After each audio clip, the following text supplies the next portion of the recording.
What's up, everybody, and welcome to the Comic Shop for the week of Wednesday, October 7th, 2015. Your sometimes weekly look into the newest comics hitting the shelves. I got a lot of books this week, so let's get started and take a look at this week's featured comics. Jughead, Issue 1. Plutona, Issue 2. Secret Wars, Issue 6. Star Wars, Issue 10.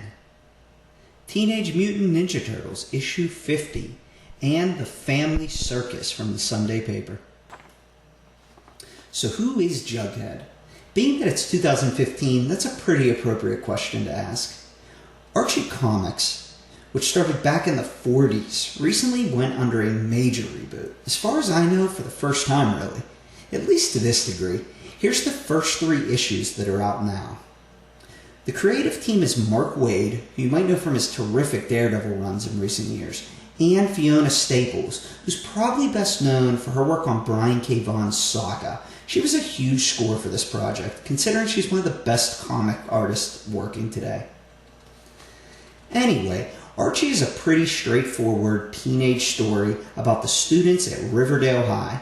Think Saved by the Bell and at times 90210. At its core, this reboot is crammed with great, witty, modern writing and of course great art, courtesy of Fiona Staples.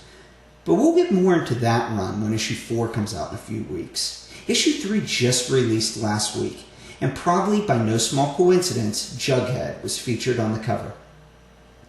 So to answer your question, Jughead is Archie's best friend, so naturally, in true comic book form, he's getting his own series, which has a different creative team, so with that, a different art style.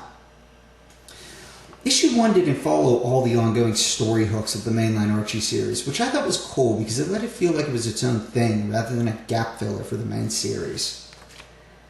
As I was reading this, what they did kind of hit me, and I think it's actually pretty brilliant. The temptation when making a Jughead comic would be to make him a super exaggerated version of what we see in the mainline Archie comic. But rather than take his character too far and run the risk of creating a Screech-like character, where Screech was a semi-odd for a few seasons, then a total mutant by the end, Kramer from Seinfeld follows a similar arc. In fact, I think everyone from Seinfeld kind of follows that arc. But anyway, they just subdued the rest of the cast around him, so by making them shine a little less, it let Jughead appear to shine a little more, without making him do anything too weird. It makes him feel at odds with the character. In my opinion, a much more elegant way to bring him to the forefront. Also, if you take a look at the cover, it kind of references Archie's kind of standing behind him and Jughead's taking center stage. Another thing to point out is this is a variant issue. Now, one of my quirks is I'm not big on variants. Though I love them and I love checking them out, I don't really like buying them because when you Google search an issue, you're always going to see that iconic normal cover. So here's a look at some of the different variants. The one in the upper left there is the normal one.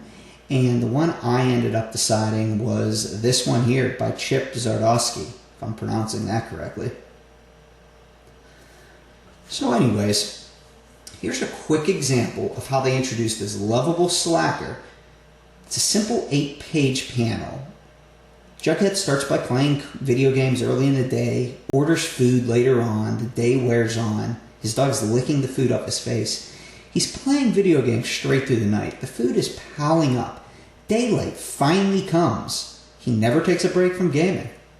Archie literally wakes him up to go to school and even calls him out and cannot believe that he played video games all night.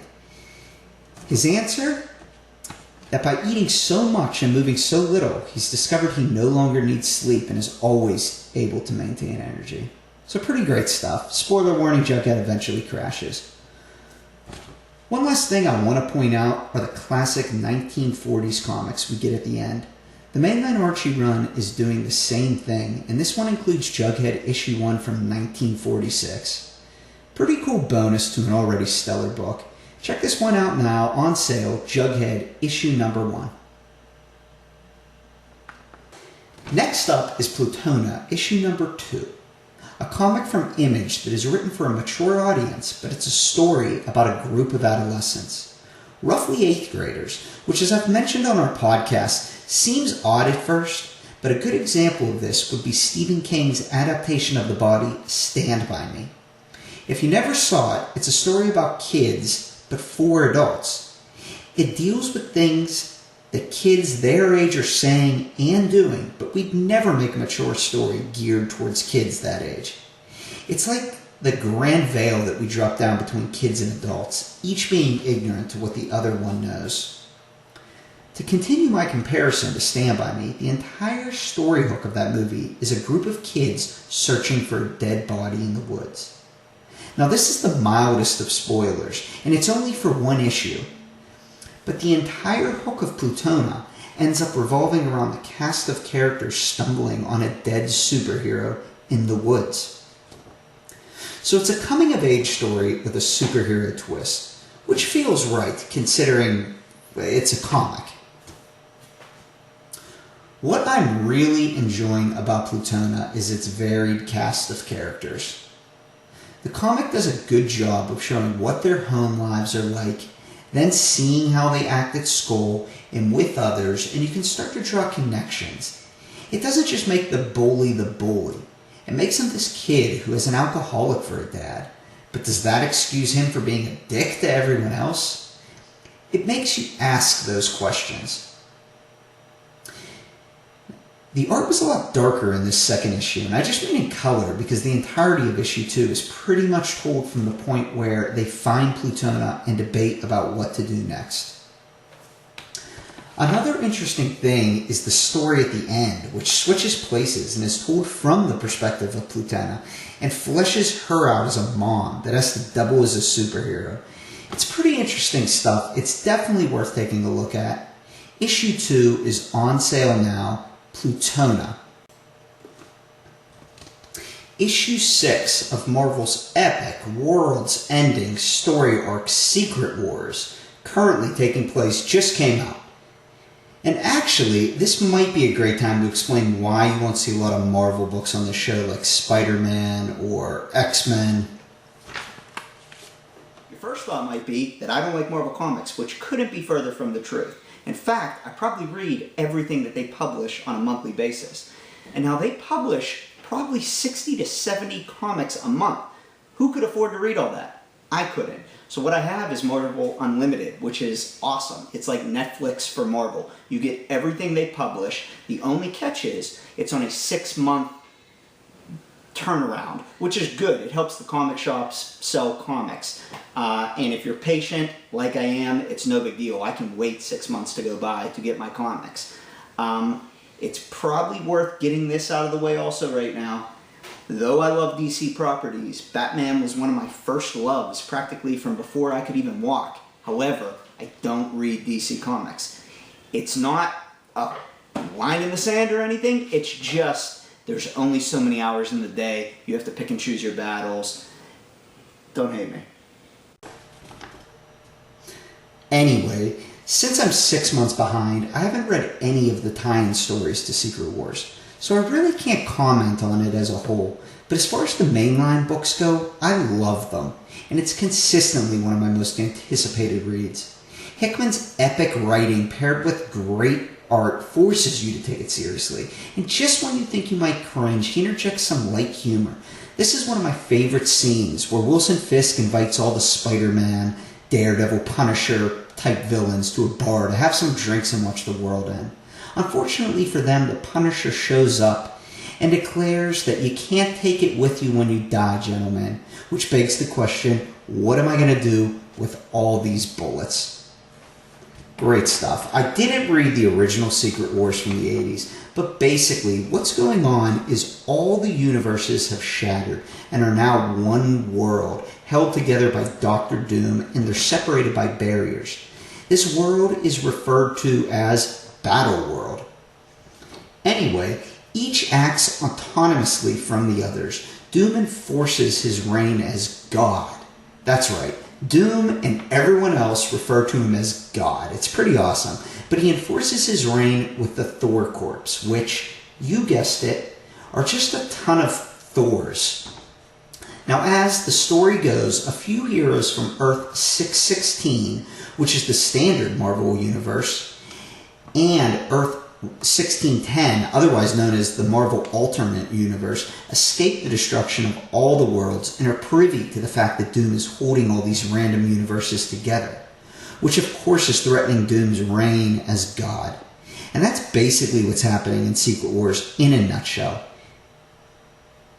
It was originally released as an 8-issue run, but a special 9th issue is now being released in December. There was also a free comic book day special issue 0 thing that I was able to get my hands on. I'm really enjoying it, but it will be interesting to fill in some gaps when I can catch up with the other stories. Right now, get your hands on issue number 6 of Secret Wars. Okay. I've been gushing about Marvel's new flagship Star Wars run since issue 1 released back in January of this year, 2015.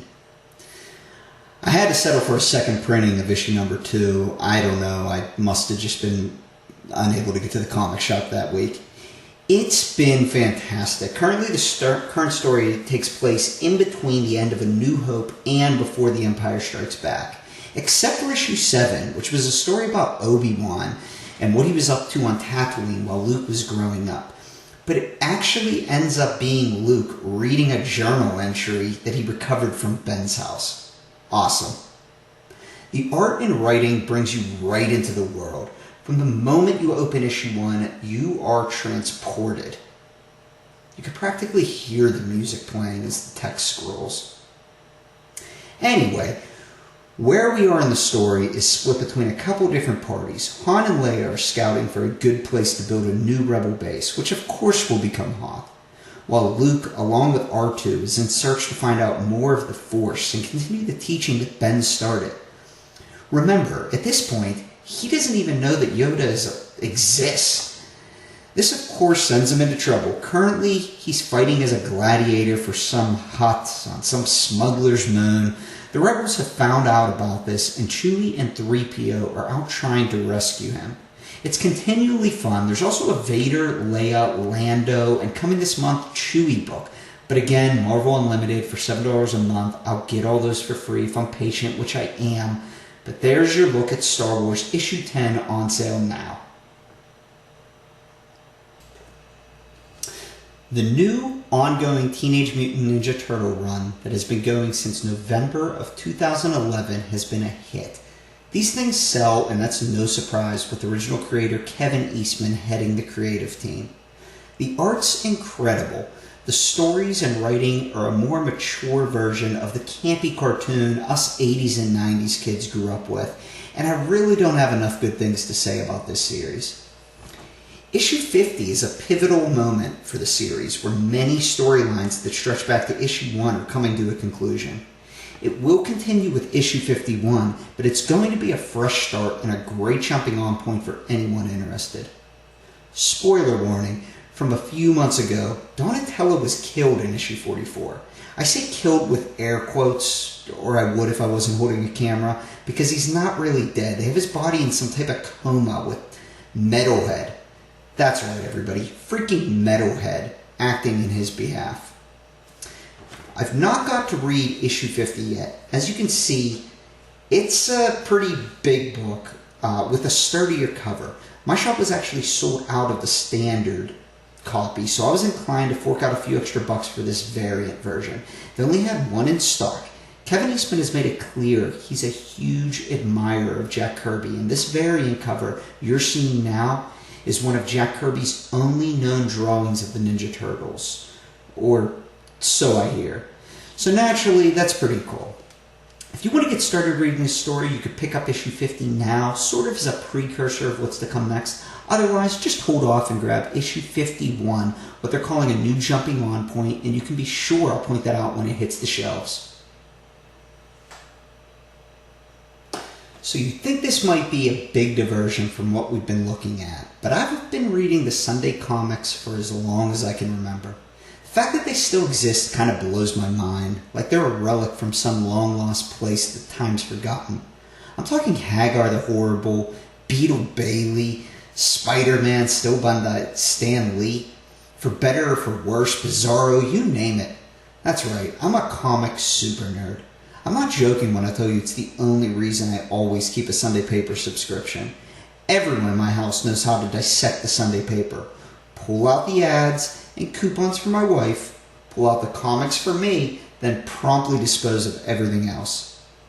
The comic I'm sharing with you today is The Family Circus. This comic ranges from jokes to the chaotic nature of a family with 4 kids to some heartfelt moments that also come along with that scenario. This one is the latter, and to give you some backstory on why this might have impacted me, my wife and I just had our first kid. It's a boy named Luke.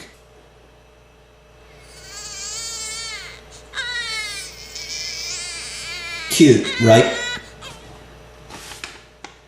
Anyway, my mom brought an album over the other day with pictures of me as a baby. And I'm looking at these pictures of me getting fed from a bottle from my dad. And it's surreal because I look at Luke and he looks like me. And here I am getting fed by my dad. And all I'm doing is constantly feeding him with a bottle. And I just had this crazy circle of life thing happen. And it was just weird, but in a cool way. This comic focuses on that idea. The parents notice how much older their kids have gotten, but they don't really realize how much older they've gotten. And the kids notice how much older their parents have gotten, but they don't realize they've gotten older also. And it plays to this idea of time that I really like, and that's that we're all moving on the same conveyor belt, and time rolls on at the same pace for all of us. My point is, when I'm 1 year older than I am today, all of you listening to me right now will also be exactly 1 year older. I bet you didn't think The Family Circus could be so deep. Am I right? Thanks everyone for hanging out with me at the comic shop this week. Have you read any of the books that we featured? Do you have any recommendations? Leave them in the comments below. Actually fill that area with all the wonderful banter that you could only have at your local comic shop.